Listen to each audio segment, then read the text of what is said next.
Bueno, 9 minutos de las 6 de la tarde en la República Argentina. Hoy estamos a full con las entrevistas, así que vamos a hablar con el profesor Ricardo Tito. Nos vamos a Buenos Aires, vamos a hablar con él, que ha investigado, que ha escrito libros de historia, así que sabe un montón de historia para contarnos un poquito sobre esta cuestión de la soberanía, el Día de la Soberanía Argentina. Profesor, ¿cómo le va? Buenas tardes, profesor Tito. ¿Qué tal? Buenas tardes, muchas gracias por este llamado y un saludo especial a la audiencia jujeña. Bueno, muchísimas gracias, profesor.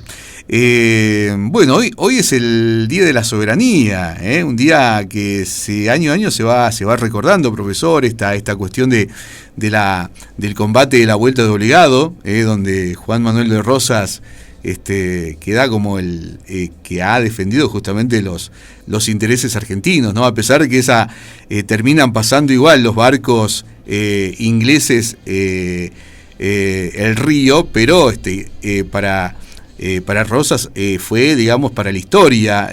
Luego Rosas fue como aquel personaje que ha quedado como el gran defensor, inclusive San Martín, ¿no? Le ofrece, le deja el sable, ¿no? Así que bueno, ¿qué nos puede contar al respecto, profesor, sobre este tema y trayéndolo a la actualidad? Bueno, primero que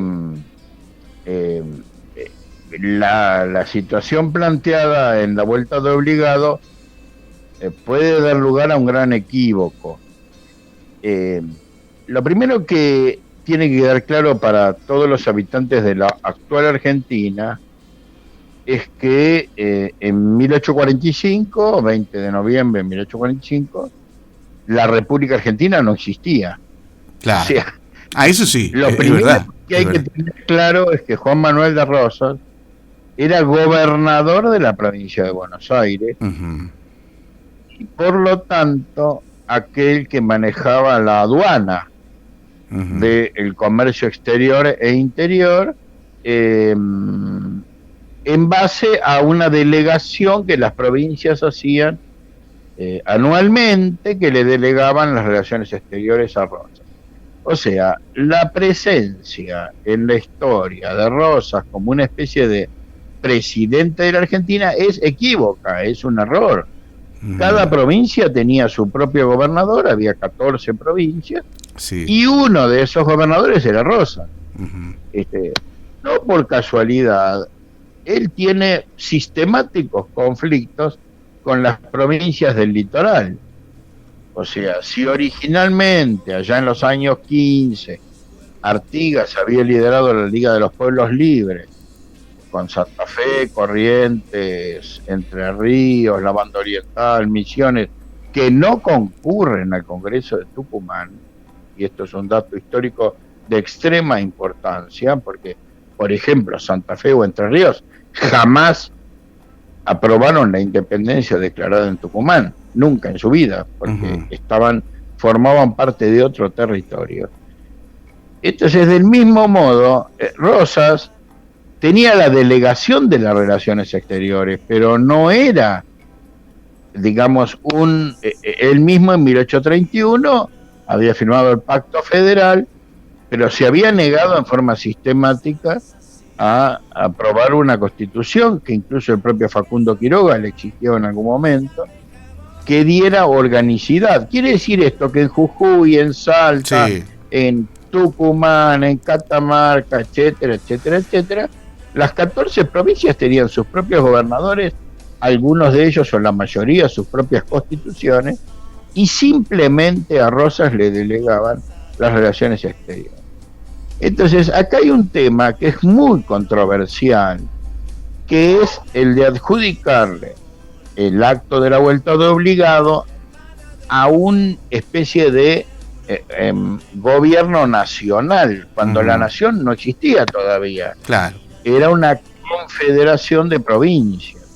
Y en realidad, una medida que entrerrianos, santafesinos, correntinos, misioneros y el Paraguay, que Rosas se negaba a aceptar como un país independiente, digamos, eran favorables a la libre navegabilidad de los ríos interiores, porque en realidad se asimilaban al derecho europeo. Un río como el Rin o el Danubio, Sí. que tiene desembocadura en un X país, atraviesa o abarca a otros países desde su naciente. Bueno, acá pasaba algo parecido. El Paraná nace en el Brasil, pasa por el Paraguay y llega al Río de la Plata, ¿sí? Sí. Entonces, no se consideraba, digamos, de acuerdo al derecho internacional de la época, que el país de la desembocadura tuviera derecho a exigir derechos aduaneros que imposibilitaran que el resto de los países tuvieran acceso a un libre comercio. ¿Me explico lo que quiero decir? Sí. O sea, que Rosas realiza o implementa lo que termina siendo o conocido como el combate de la vuelta de obligado, pero en defensa de los intereses de la burguesía bonaerense y, digamos, en beneficio de quien consideraba que tenía que tener los derechos sobre la cuenca del Plata y en detrimento de los intereses de entrerrianos, santafesinos, correntinos y paraguayos. Entonces, hay una gran discusión. Primero, no se puede hablar de soberanía nacional porque la nación como tal no existía. No tenía más que un pacto elemental, que era el pacto federal, pero no existía una constitución que le diera entidad. Primer profesor, elemento. ¿le podemos hacer una preguntita? Sí. A ver, cómo no. Yo lo voy escuchando. Usted me dice Paraguay, Corrientes, Entre Ríos, Santa Fe, ¿no estaban de acuerdo con Rosas, digamos? ¿O fueron perjudicados? Bueno, particularmente en la provincia de Corrientes se habían organizado ya 2 veces ejércitos para combatir a Rosas, incluso con el sustento del cordobés, del general Paz, con gran José María Paz, un gran militar. Y bueno, y no va a ser casual que después sea Entre Ríos con Urquiza quien se levante en contra del rosismo. O sea, las provincias del litoral sentían de que Buenos Aires, al manejar la aduana, digamos, les cobraba a ellos unos impuestos y unos derechos que encarecían los productos para subir por el Paraná, o por el Uruguay, que es digamos, si el Paraná es trinacional, el Uruguay es claramente binacional. O sea, cualquiera de los 2 ríos que forman la cuenca del Río de la Plata no son, digámoslo en términos actuales, entre comillas, argentinos, en un sentido absoluto. Claro. Atraviesan el territorio argentino, pero vienen de otras cuencas y de otros países. Entonces, no estoy diciendo, de ningún modo quiero que esto se entienda como que existía el derecho absoluto de las potencias imperiales de comerciar con quien se les ocurra, pero tampoco es cierto que Buenos Aires podía tomar decisiones a nombre del interior. Porque una cosa es manejar las relaciones exteriores y otra cosa es suponer que uno puede prácticamente declararle la guerra en nombre de otros que no lo han autorizado. Y aquí está el gran fallido de esta historia, digamos, ¿no? Que es considerar soberanía nacional a una nación que no había respaldado esa medida, más que, y no por casualidad se hace en San Pedro, que es dentro del territorio de la provincia de Buenos Aires, el incidente. ¿Me explico? Sí.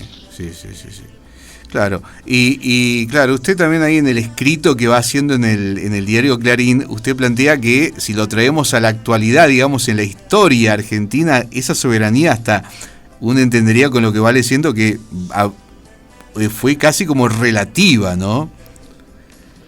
Bueno, la soberanía siempre es relativa, siempre, porque, digamos, desde que en 1520 Magallanes y Elcano dan la vuelta al mundo, el mundo se convierte en uno solo, y hay potencias imperiales que primero fueron España y Portugal, las 2 grandes potencias marítimas, después Francia e Inglaterra, y Holanda en buena medida en el sudeste asiático, y luego, después de la Segunda Guerra, los Estados Unidos, con los cuales hay potencias hegemónicas, metrópolis, económicos, financieras, comerciales, que hacen que ningún país pueda decir que es absolutamente soberano.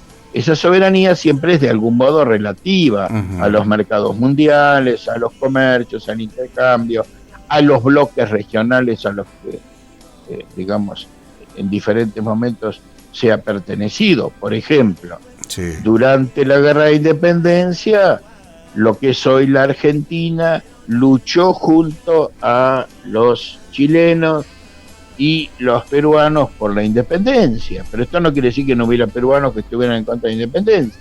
Y en el Alto Perú, donde hubo una alta resistencia a los grupos independentistas, finalmente las republiquetas, la lucha de Juan Azurduy, etcétera, empalmó con la lucha sanmartiniana, así como Artigas fue, digamos, cumplió un papel extraordinario en la zona litoraleña y la banda oriental. ¿Qué quiero decir con esto? Que hay que ver las cosas a escala regional, no solo local, porque la soberanía de aquellos años, que era devolver el derecho de la autonomía de las decisiones al pueblo, la soberanía popular, en nombre de la cual el viejo soberano, que era el rey, pierde el poder, porque antes se le decía al rey, se le decía el soberano. Después de la Revolución Francesa, el soberano pasó a ser el pueblo. Entonces, toda la campaña sanmartiniana, que libera 6 países, Chile, Perú, el Alto Perú, Bolivia, Paraguay, Uruguay y la Argentina, 6 países actuales, es un fenómeno regional, no se mide con los criterios actuales de los países posteriores. Entonces, lo mismo hay que pensar en el tema de la vuelta de obligado. No hay que pensarlo desde la mirada, desde la Argentina actual, sino de lo que era la Confederación en aquel momento, que estaba en guerra en el Uruguay, que estaba en guerra en la Mesopotamia, que por ejemplo Rosas negaba y combatió a la alianza de Bolivia y Perú contra Chile. Quiero decir, es otra situación internacional en la que todo tipo de soberanía es relativa a lo que pasara en el mundo. Claro. Y bueno, y las potencias de 1845 inocultablemente eran Inglaterra y Francia.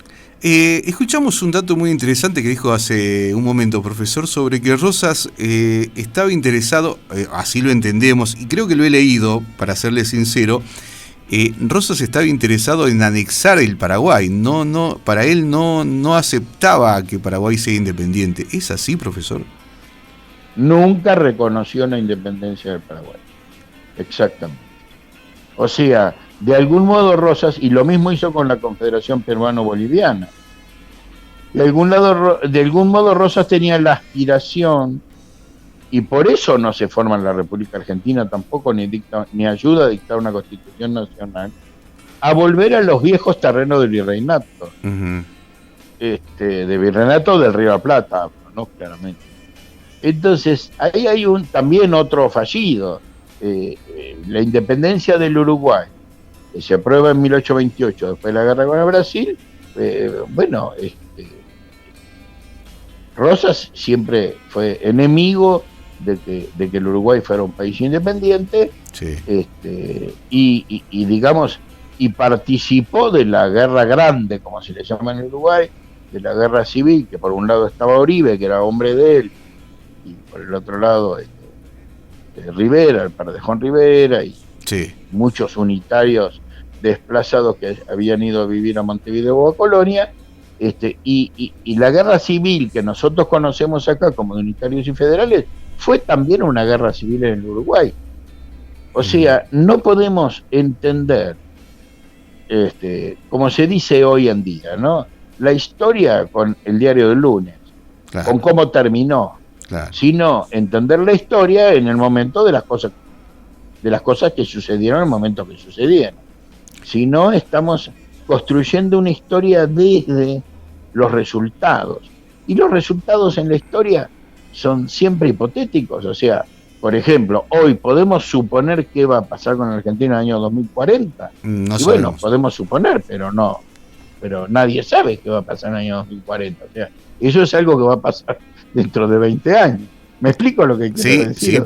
Sí, profesor. No se puede hablar desde el futuro dando por sentado de que el pasado tenía una sola salida ineluctable, que era constituir la República Argentina. Eso sucedió justamente cuando a Rosas se lo vence en Caseros y con un frente único de todo el mundo, porque Urquiza, Sarmiento, Mitre estaban, digamos, se reunió toda la oposición a Rosas para derrotarlo y constituir finalmente la Constitución. Y sin embargo, fíjese usted, la Constitución no logra convencer a la provincia de Buenos Aires a que se integre a la República, y va a tardar todavía casi 10 años más en que la provincia de Buenos Aires sea parte de la República. Entonces, el fin, y va a tardar hasta 1880 a que Buenos Aires se capitalice. Quiero decir, el fin de las cosas, claro que es producto de los antecedentes y de lo que pasó antes, pero no son fines ineludibles. O sea, podrían haber pasado infinidad de otras cosas, ¿me explico? Sí. Cambios sociales, invasiones, luchas, que hubieran cambiado. Nosotros tenemos una idea equivocada de que todo iba a desembocar en la Constitución de 1853. Eso no es así. Y estamos hablando de la vuelta de obligado en 1845, que sucedió nada menos que 7 años o 6 años y medio antes de Caseros. Claro. O sea, hay que relativizar entonces los intereses de las provincias, los intereses de Buenos Aires, y ver cómo jugaron esos intereses en el esquema de un nuevo mundo que se estaba dibujando alrededor de la reina de los mares, como era Inglaterra, que era la que de verdad en aquellos años tomaba las decisiones más importantes a nivel mundial, ¿no? Comercio.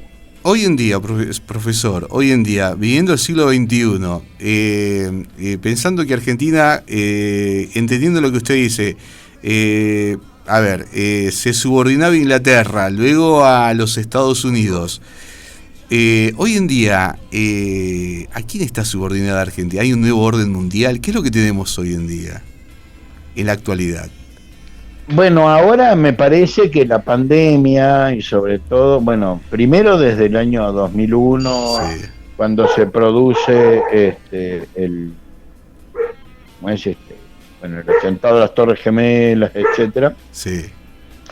Hay un replanteo mundial, ¿no es cierto? Y la aparición, por ejemplo, de la potencia china o de la vieja Unión Soviética convertida en Rusia, ¿no?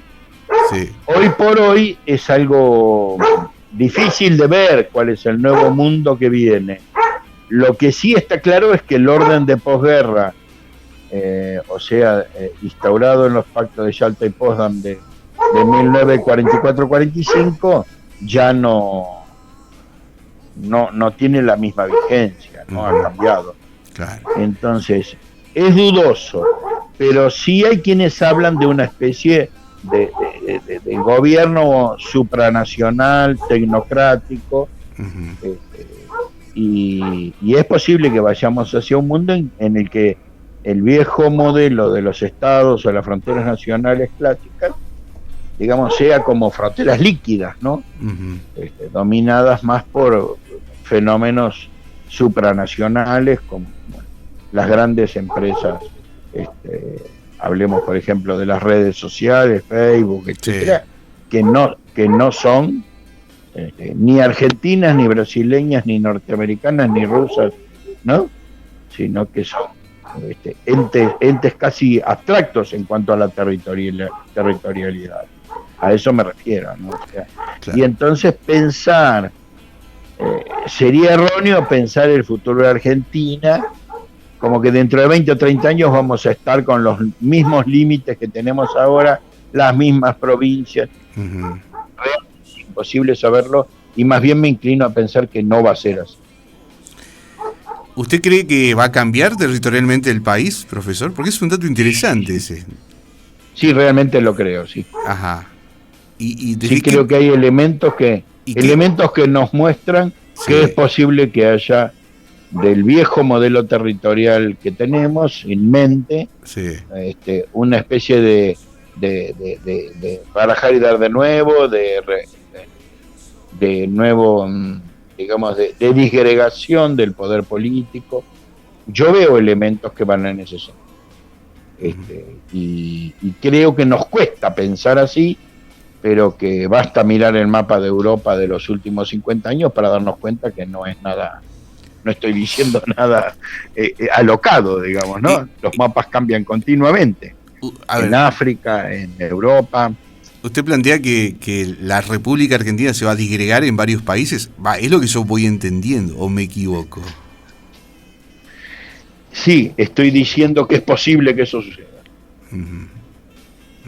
Sí, ya es posible que eso suceda, que no descarto una nueva reunión con Uruguay o con Paraguay o con el Alto Perú, que no descarto nada. Quiero decir, hay que tener la mente abierta para pensar las cosas, no de forma unívoca, como las cosas son como son y no pueden ser de otra manera, porque la realidad histórica nos demuestra que no es así, que estamos equivocados en pensar el mundo así. Mire, lo invito a que mire el mapa de África de 1960, o sea, hace 50 años. No va a encontrar prácticamente ningún territorio que se llame igual, por ejemplo. Entonces, ¿por qué vamos a pensar que América o que el sur de América no es así? ¿Me explico? Se explica perfectamente, profesor. Para terminar... pero eso hablando de hipótesis sobre la soberanía, ¿no? De que hay que pensar la geopolítica desde otro lado. A eso voy. Ajá. A ver, y ya nos queda poco tiempo. Y para cerrar, entonces, ¿qué es la soberanía? ¿Qué deberíamos entender los argentinos como soberanía? Cuando hablamos de soberanía, siempre la soberanía sobre los mares, nuestra soberanía... Frente a eso, el problema de la soberanía pasa a ser a retomar las ideas que tuvo de igualdad, etcétera, en la Revolución de Mayo. Que es que la soberanía básicamente es la decisión autónoma, la capacidad de los estados de tomar decisiones por sí mismos, sin depender, digamos, de la decisión en países extranjeros. Para ir a un ejemplo claro, yo esto lo he planteado justamente en el artículo. Durante 300 años, las decisiones importantes, Río de la Plata y el viejo virreinato del Perú, etcétera, se tomaban en Madrid, no acá. Luego se tomaron en Londres y luego se tomaron en Nueva York o Washington. ¿Y ahora dónde se toma? En la ONU. Y ahí está el tema. Hablar de soberanía es decir, ¿seremos capaces de construir un futuro regional, de independencia regional, de relación con el resto de Latinoamérica, en una nueva construcción que enfrente los desafíos del siglo XXI? Porque estamos ante un mundo distinto, no podemos hablar de 2021 y luego de la pandemia como si estuviéramos en 1945, después de la Segunda Guerra. Entonces, es ridículo pensar en esos términos. El mundo ha cambiado sobremanera, por lo tanto, hay que, digamos, diseñar proyectos que tengan que ver con el futuro, no con el pasado. Ese es el punto. ¿Se podrá, profesor? Porque, no sé, uno con la experiencia que uno ve de la Argentina subordinada en prácticamente toda su historia, ¿usted cree que es posible que haya una soberanía así como usted la plantea? Argentina tuvo dos periodos transicionales entre dos momentos de cambio de la hegemonía mundial. Uno entre 1805 en las invasiones inglesas y 1825 el primer pacto con Inglaterra, de una independencia relativa en la que se discutía de nuevo cuál era el modelo. Y después hubo claramente en el primer peronismo del año 45 al 55 otro periodo de independencia relativa. Siempre la independencia es relativa. El tema es si somos capaces ahora de plantearnos cuál es el modelo de independencia relativa en este nuevo mundo tecnotrónico y sin fronteras en el que vamos a vivir, donde parece ser más importante la opinión de Bill Gates que la de cualquier presidente del mundo, ¿no? Y la realidad es que es así. Bill Gates dice, mañana va a haber una pandemia y todo el mundo le presta más atención a sus pronósticos que... ¿Me explico lo que quiero decir? Estamos frente a un nuevo modelo y pensar el futuro es pensarlo con las herramientas que nos da el presente, no con los mecanismos que había en 1950. Ese es el tema, digamos. Y lamentablemente la dirigencia política argentina sigue muy anclada en los modelos de 1950 o 1960. Profesor, la verdad que lo vamos a convocar para otra próxima entrevista porque nos queda, por ahí si nos extenderíamos para hablar de lo que usted planteaba recién, esta disgregación de la Argentina en un futuro y los elementos que usted ve para que esto pase, ¿no? ¿Podría hacer en otro momento una entrevista de esas? Con todo gusto. Fíjense el mapa de los votos, cómo evoluciona el mapa de los votos en la Argentina, sí. Y verán que no es un invento mío lo que estoy diciendo, sino que tiene manifestaciones en la Argentina. Ya. Ajá. Porque hay un modelo de país que ha caducado. Y hasta que eso no nos convenzamos de que eso sucedió, seguimos atrapados en una especie de lógica antigua que nos condena al fracaso. Y la Argentina, lamentablemente, lleva más de 40 años de decadencia. Y es hora de dar vuelta a la taba de una vez por todas. Profesor, le agradecemos mucho y obviamente le agradecemos al profesor Raúl Mamaní que nos ha puesto en contacto con usted, ¿eh? Así que lo vamos a llamar en otro momento para que hablemos justamente de esta disgregación. Le agradecemos su tiempo, muy profesor bien. Ricardo Tito, ¿eh? De Tito, Ricardo de Tito, le agradecemos un montón. Gracias por su tiempo. Un abrazo grande y bueno, después cuando puedan, por favor envíenme la grabación de la conversación que me gusta. Y conservarla. Ya en 10 minutos le mandamos la entrevista. Bárbaro. Le agradezco muchísimo. Es un gusto grande y saludos al profesor Mamaní, a quien conozco por vía de internet, que es justamente una de las formas en que el mundo vive hoy relacionado. Así es, profesor. Hemos conocido tanta gente por internet este último tiempo, ¿eh? Así que bueno. Yo mismo experimentando dar cursos que reúne gente de Santa Cruz, Chubut, Jujuy y Barcelona, el mismo curso. Qué bárbaro. Cosa que hace 2 años eran impensables. Y sí, había para si queríamos estar en un curso con usted, había que viajar a Buenos Aires, ¿eh? Antes había que viajar, ahora lo que viaja son las ideas. Exactamente. Profesor, un abrazo grande y buen fin de semana. Igualmente para ustedes y bueno, digámoslo eufemísticamente, feliz Día de la Soberanía. Feliz Día de la Soberanía, profesor. Hasta la próxima. Un abrazo. Chao, nos vemos. Con ustedes, una entrevista maravillosa, interesante. Nos quedan preguntas, pero el tiempo se nos va. Con el profesor Ricardo de Tito, aquí en Los que Nunca Pasan de Moda. No nos dimos nada más, solo un buen gesto.